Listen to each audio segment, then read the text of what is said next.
Let's rock and roll.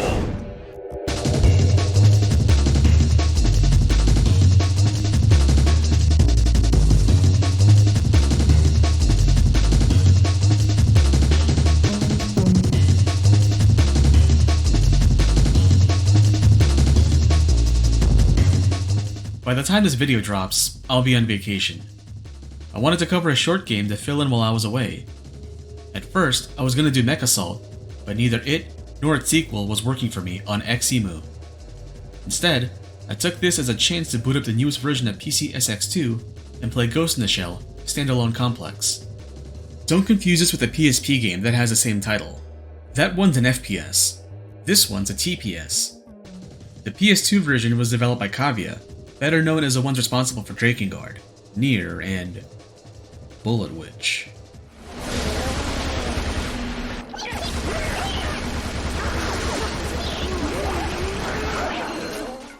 Alright, I know I sound kind of bummed out when I mention Bullet Witch, but this Ghost in the Shell game is actually really good. When it comes to action games, this might be my favorite thing that Cavia's put out, even more than Nier. If you're familiar with the setting, and even the anime series, the game's plot is like one of those movies where the events can just as easily be considered canon as they can be disregarded. The campaign spans 12 missions, and you take turns playing as either Major Motoko Kusanagi, the leader of Japan's super secret cyborg squad Section 9, or her right-hand man, Bato... what's his last name? Oh, I can't say that without cracking up. Dummies, huh?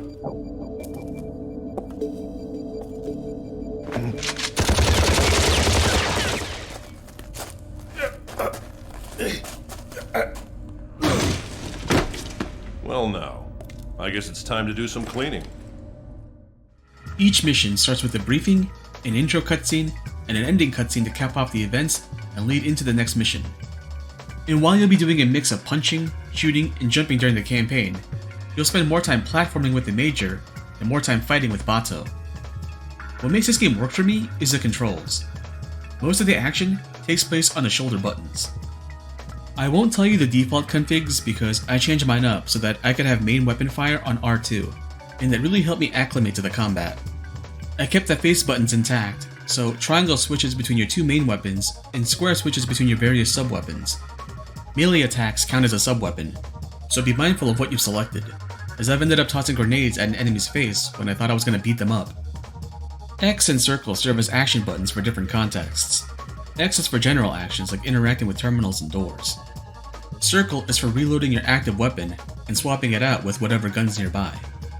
I mapped my dodge button to L2, which causes Motoko to flip around and Bato to do tactical rolls. Not sure what causes it, but dodging at the right time causes the Major to go into a slow motion flourish. I haven't been able to make Bato do the same thing, but he's not as agile as his partner. If you're scared, I'll head over and save you. Nobody asked for your help. You can jump to reach platforms or climb over obstacles, but you need to hold the dodge button to grab onto ledges or climb ladders. You can kick off of surfaces when you're jumping to reach greater heights, but you can only do it twice while airborne.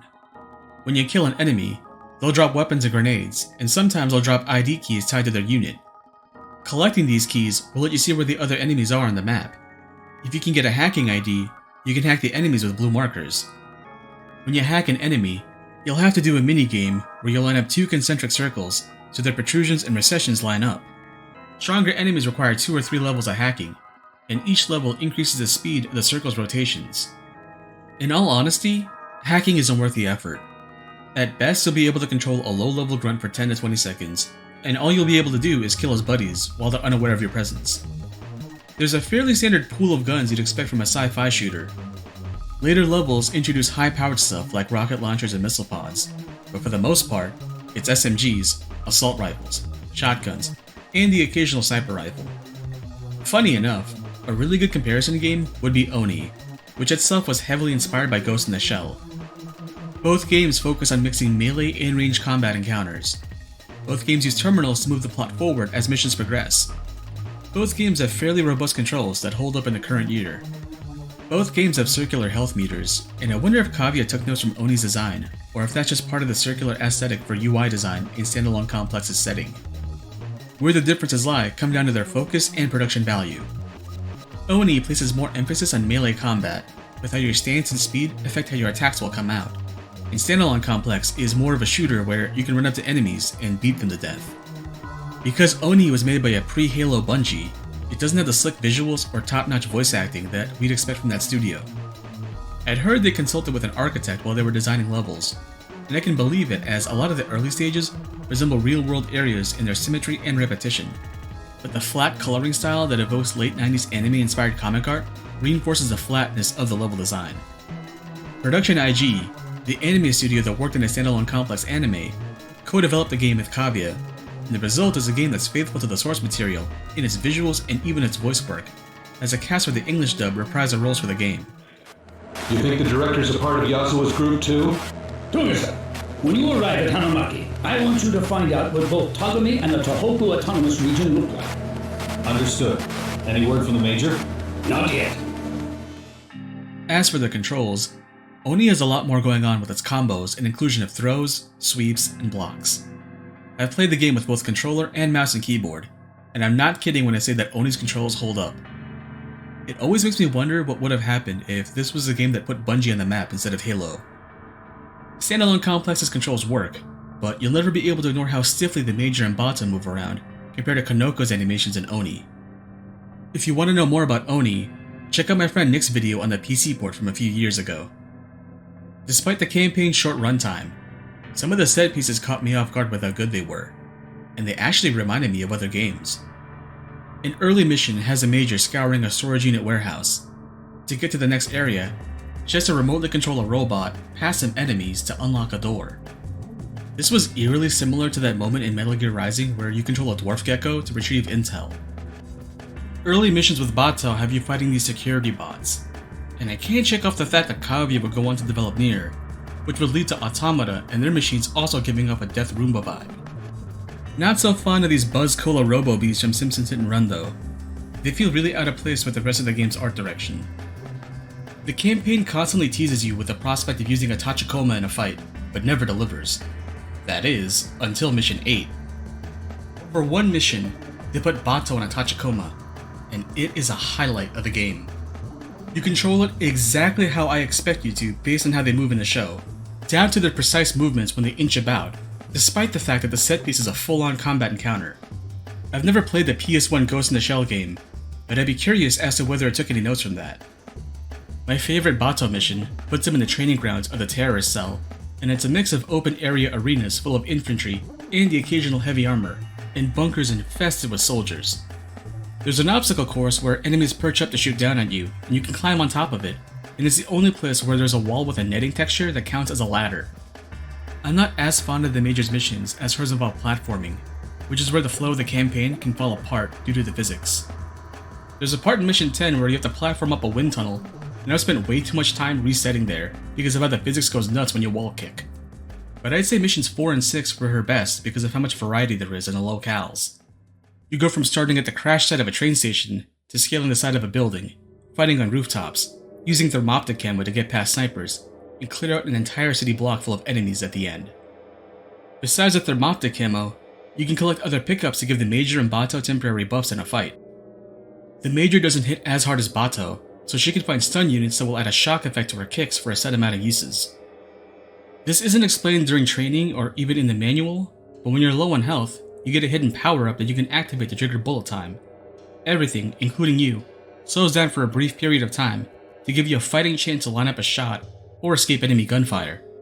It happens so infrequently that I couldn't figure out what triggered it until I looked up a game FAQ. When you clear a mission, you get scored based on the time spent and the number of enemies you killed, multiplied by what difficulty you're playing. When you beat the game, you unlock a bevy of extra content based on the points you've accrued during the campaign. Playing on normal, I got alternate colors for the Major and Bato, infinite ammo for small arms, and the ability to bring my preferred weapon at the start of every mission. Bear in mind that toggling infinite ammo and bringing a preferred weapon will dock your score at the end. Going through the game the first time, it feels like there's just enough content in there for it to feel like a full release. There aren't any collectibles to encourage exploration or anything, but once you beat the game, you can find and shoot 10 folding fans in any mission, which unlocks more bonus weapons for the characters. I didn't pay attention to much of the plot because it's really intricate, and I think I'd have to sit down and read every terminal and tidbit I picked up to get the full picture. But the final boss is really interesting. The arena is a rice paddy surrounded by an artificial environment.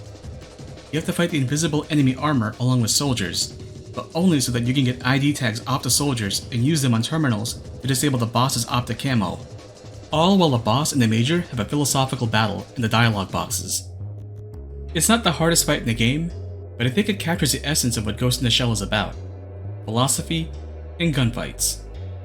The only criticisms I have, besides the bad platforming, are that hacking stronger enemies can get so hard to the point where you're better off just not engaging with that mechanic, and the game teases a mirror match with someone who looks like the major, but it never becomes an actual fight.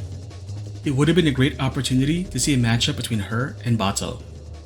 The melee combat doesn't seem to have much depth besides hitting the same button repeatedly and changing the animation based on whether you're pressing up or down on the left stick.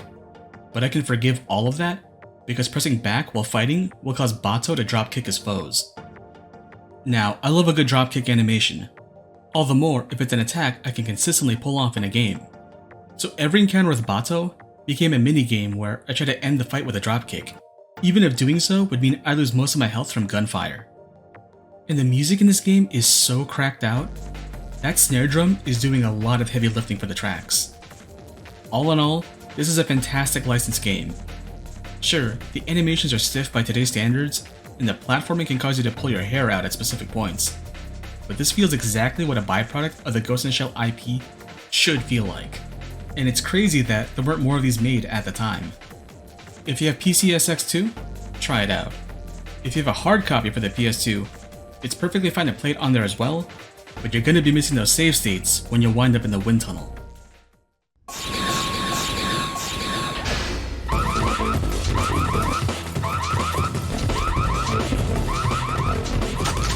Guess I don't have a choice.